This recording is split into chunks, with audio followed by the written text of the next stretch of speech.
eşitken bilmegen kişi o. İşte men bilbeydi kılgan dep oyloganda bular kelip şu үйünden bayağı жалбырактарды алып барып, не болгон болсо 2 күн үйдү тазалап туруп, анан тагаларга барып айткан да, бизге келип айткан эмес. Кийин анан ошол ички иштер эмелери ошол ажатканадан тапкандан кийин бизди эмеге чакырды, экспертизага барганда муну 9 мүчөгө бөлүп таштаган. Колдору күйгөн, башын 2ге бөлүп, башынын жарымы жок. Ошондой болгон. Кулпага салган да.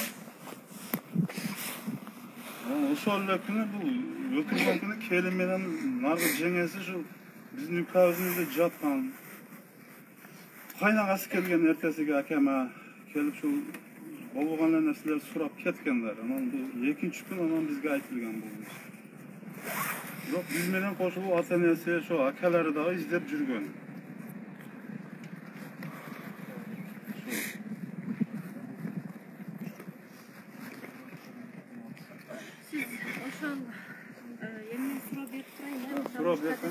Бул жактагы элдин астында сүртүп аткандар турачыңыздар. Кандай акыбалда таптыңыздар, кантип таптыңыздар, кантип жерге берилди? Анан муну азыр сиздер күчүмели өзүңүздөр наразы болуп атасыздар да.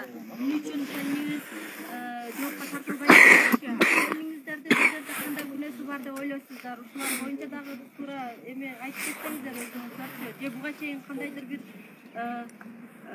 ошого бир жол берди беле бул келин ошондой шекисине турганчы? Эмне үчүн шектенип атасыздар? Ушулар боюнча айтып кетсеңиздер. Бул келинник ар бир эле семьяда уруш болот. Ошончо чыр болот да. Булар 2 жолу ушинтип ошол өлтүргөн кайнагасы өзү алып кетип калып, кийин өзү алып келип бизге жабынып алып келип берип жүргөн келинди. Ошо акыркысында дагы алып кетип өзү алып келип берген эми. Bunun 10 gün ötüp ушул иш болду да. Эми экөөнүн ортосунда кандай уруш болгон, мен билбейт экенмин. Эми икабыз ончолук эле уруш кыла турган балдардан эмес эле. Мен ошентип ойлойм да. Кошумча сөзүңүз жок.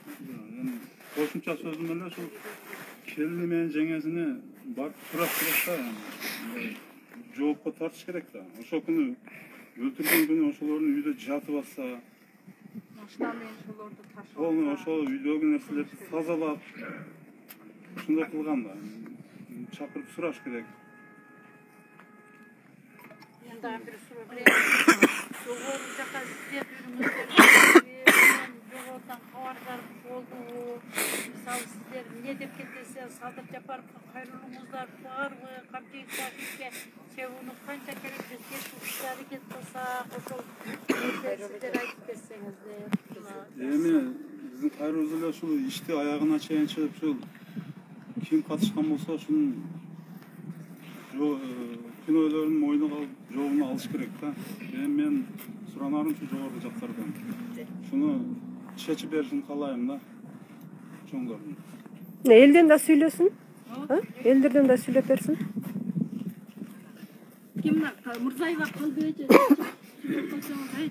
Баары эл жакын кошунасы болот экен, ошо күндөрдү көрүп калган жерлери бар экен, ошолорду айтып берсеңиз. Жаксыңар элдерим, журттарым, анау жигиталинин өлүмү эң аянычтуу, эң каттуу жазаны ала турган бул кырсык болду да кызым.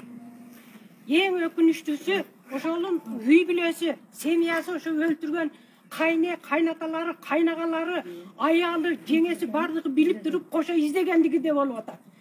Бунда элдин алиги таламны талашмак түгүл, элди өлтүрүп алганын мойнуга албастан туруп, өздөрүнү өйдө сезип кошо издеп, ой бизден көрүп атат айланайында издеп көргүлөчү, тапкылачы деп балдар элдердин немесini, кандайдыр бир немесini паска уруп атат ушу жигиталинин урук туугандарыны. Мен бу жерде айтат элем да, ушу баланы мен кичинесинен каттенесини, каттене каттатасына ата энесини мен 100% билгене алымын. Ушу жерде кылмышымын. Кошо билип жүрөбүз. Бул бала бирөөгө катуу тие турган эмес, жайдары, кичипейил, өтө жакшы жумшак бала болчу. Bir-biröөгө каттык сөзү жок да, ушу бир ичип-чичип көчөдө ойноп же болсо бирөөлөргө катып айтып, бакырып өкүрүп жүргөн бала эмес эле. мен ошо баланын жалгыздыгына өкүнөм. Анан мына бардыгы буга каралоочунун дагы, актоонун дагы эч кимдин кереги жок эле туруп, өздөрү соттоп, өздөрү камап коюш керек эле ушуларды. Кантип бизде мыйзам жок. Мен шоның үчүн мына Садыр Жапаровго, Камчыбек Ташиевге суранып, өтө энелик жүрөгүм ооруйт. Алиге чейин 3 айдан бери мен 3 күн ошо баланын үйүгө патаага даже путумду коюп барууга кудуретим жеткен жок менин. Отуруп ийладым. Кантип жалгыз баланы ушинтип өлтүрүп таштады ушулар? Кантип деген суроолор мага келди. Барып şu эшиктериге титиреп барып титиреп кайтып чыгып келдим, апасынын өңүнү карапчы.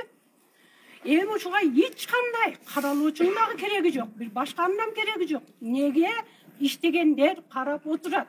Неге ошол ким башы бардыгын билип турушат, көрүп турат, сурап турат, билип атат, элдер тууган уруктары ыйлап айтып атышат. Ошолорго буларга алиги неменин адамдардын мындай бизге окшогон адамдардын кереги жок. Айтып бергенге өздөрү соттоп, өздөрү керектүү чараларды колдонуш керек эди. Мен şu aligi bizde иштеп аткан жогорку немедегилер адамдарга дагы наразымын. Bizde значит закон жок. Адамды кадырлауду билбейбиз. Адамдын кадыры не экенин билбейбиз. Фарзат кандай экенин билбейбиз. Ата-эненин кандай немеде турушуну биз билбейбиз. Ana şu iştegenler bardığım hani bizde